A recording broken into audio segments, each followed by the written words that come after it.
नमस्कार friends and students.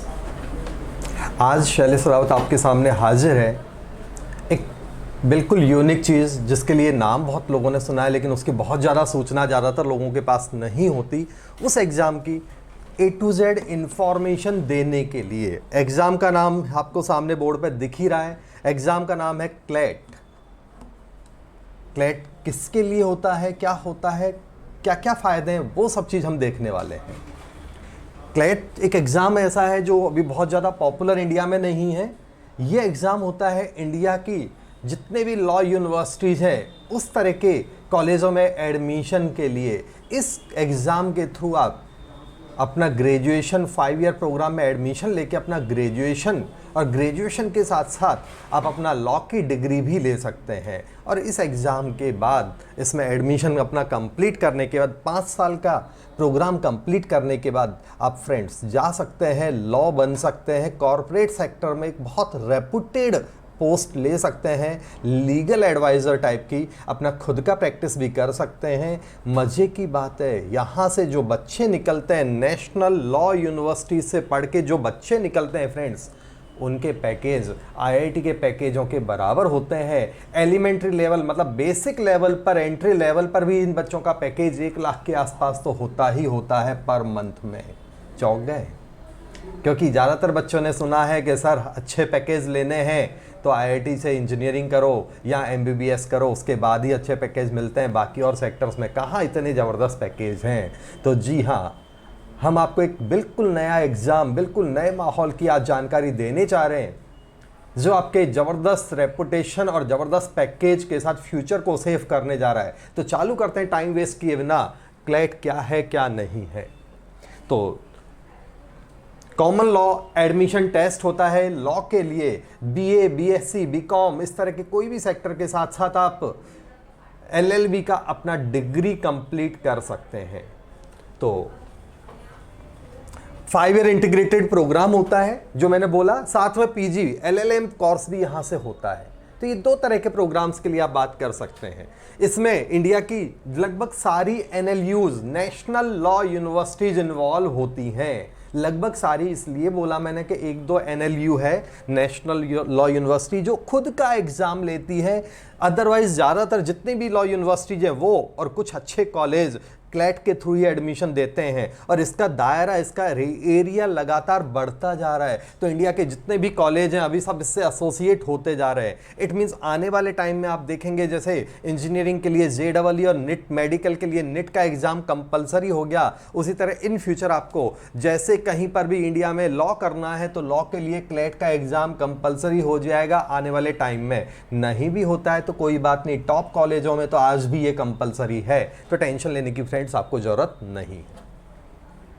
Admission से आपको कौन कौन सी डिग्रीज मिलती है वो देखिएगा। तो बीए एलएलबी की डिग्री मिल सकती है। अगर आप कॉमर्स स्टूडेंट है तो बीकॉम के साथ एलएलबी मिलता है। साइंस वाले हैं तो बीएससी एलएलबी मिलता है, बीबीए के साथ एलएलबी मिलता है। मींस आपको 12th पास करके डिग्री प्रोग्राम भी आपका उस कॉलेज में हो रहा है, उस यूनिवर्सिटी में हो रहा है, साथ में एलएलबी का प्रोग्राम भी आपको मिल रहा है। अब बात आती है कि कितने बच्चे इस एग्जाम को देते हैं। तो हम जो अभी इंफॉर्मेशन ले रहे हैं और दे रहे हैं वो यूजी लेवल की बात कर रहे हैं। पीजी लेवल मींस एलएलएम के लिए बात नहीं कर रहे हैं, यूजी लेवल की बात कर रहे हैं। तो यूजी लेवल पर जो बात है, यहां पर 60,000 कैंडिडेट्स इस एग्जाम में एवरेज बैठ रहे हैं। अब बैठने वालों की संख्या बढ़ती जा रही है तो इस साल ये हो सकता है कि 60 से ज़्यादा हो जाए। और लगभग 2700 सीट्स में ये एग्ज़ाम होता है। मतलब इतनी सीट्स के लिए 60,000 बच्चे इस एग्ज़ाम में अपीयर होते हैं। क्लियर? तो ये ध्यान रखिएगा। एलिजिबिलिटी क्या है, कौन दे सकता है इस एग्ज़ाम को, क्या क्या है पैटर्न, वो सब देखते हैं हम लोग। तो क्वालिफाइंग एग्जाम है, 12th होना चाहिए बच्चे का, या बच्चे जो 12th में पढ़ रहे हैं वो इस एग्जाम को दे सकते हैं। इट मींस जिन बच्चों ने अभी 12th कर लिया या जो इस साल 12th बोर्ड का एग्जाम देने जा रहे हैं वो इस एग्जाम को दे सकते हैं। ठीक है, कोई भी फील्ड हो, साइंस का बच्चा दे सकता है, आर्ट्स का बच्चा दे सकता है, कॉमर्स का बच्चा दे सकता है। इस जगह ये सबसे बड़ा फायदा है। अदरवाइज ज़्यादातर एग्जाम में या तो साइंस के बच्चे होते हैं, इस तरह के ही होते हैं कि हम यही एग्जाम दे सकते हैं इस फील्ड के बच्चे। यहाँ ओपन है, ये हर बच्चे के लिए ओपन है। बोर्ड का पासिंग मार्क्स भी आपके सामने लिखा हुआ है, बहुत ज़्यादा नहीं है, 45% मिनिमम क्वालिफाइंग मार्क्स है। और 40% रिजर्वेशन कैटेगरी के बच्चों के लिए है, तो बहुत नॉमिनल पासिंग मार्क्स है। मतलब अल्टीमेटली एक ही जगह गेम आ जाता है कि आपको एंट्रेंस एग्जाम क्लियर करना है और जाके एडमिशन ले लेना है। एज लिमिट इसमें नहीं होती, कोई एज लिमिट नहीं है इसमें। इट मीन्स 17 का भी दे सकता है तो 25 ईयर का बच्चा भी इस एग्जाम को दे सकता है। मिनिमम एलिजिबिलिटी कर रखी है बस। अटेम्प्ट का भी कोई लिमिट नहीं होता। इसमें कितने अटेम्प्ट आप दे सकते हो, जैसे अलग अलग एग्जाम्स में अटेम्प्ट होता है, किसी में 2 किसी में 3। यहां पर नंबर ऑफ अटेम्प्ट भी फिक्स नहीं, आप 2 3 4 अटेम्प्ट आराम से दे सकते हो। और एग्जाम का मोड है, इस साल से ऑनलाइन मोड पर एग्जाम हो रहा है। डिफरेंट इंडिया के सिटीज में इसका सेंटर होता है। अगली बात आती है कि एग्जाम का फॉर्मेट क्या है। यूजी लेवल का मींस LLB का फॉर्मेट बता रहा हूं, LLM का नहीं फ्रेंड्स, क्लियर। तो फॉर्मेट है 2 घंटे का टेस्ट होता है, स्पीड का गेम है। 2 घंटे मींस 120 मिनट में आपको 150 क्वेश्चंस करने हैं और उनकी OMR वगैरह में, ऑनलाइन OMR जो होती है उसमें एंट्री करनी है।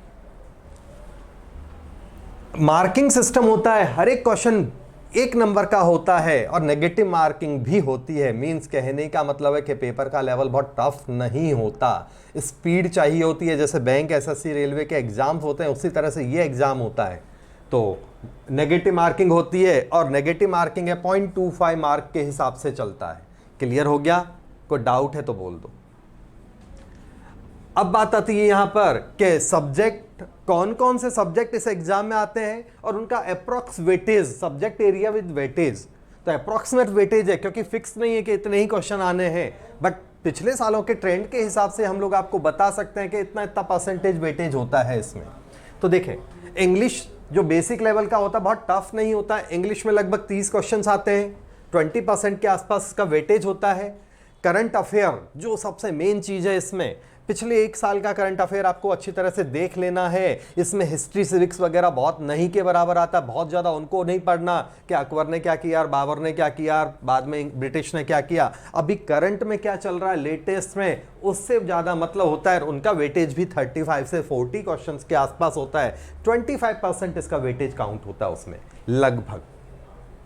लॉजिकल रीजनिंग में क्या है कि 30 क्वेश्चंस लगभग आते हैं, जिसे मेंटल एबिलिटी भी कहते हैं। लॉजिकल रीजनिंग जो सारे एग्जाम्स में आता है इंडिया के, वो भी यहां पर आपको फेस करना है। लॉजिकल रीजनिंग के बाद क्वांटिटेटिव एप्टीट्यूड, क्वांटिटेटिव टेक्निक्स वाले क्वेश्चंस होते हैं, वो अराउंड 15 क्वेश्चंस लगभग होते हैं। वेटेज है 10% इसका। तो ये मैंने आपको जो पेपर्स का कुछ आइडिया और वेटेज दे रहा हूं मैं, ठीक है।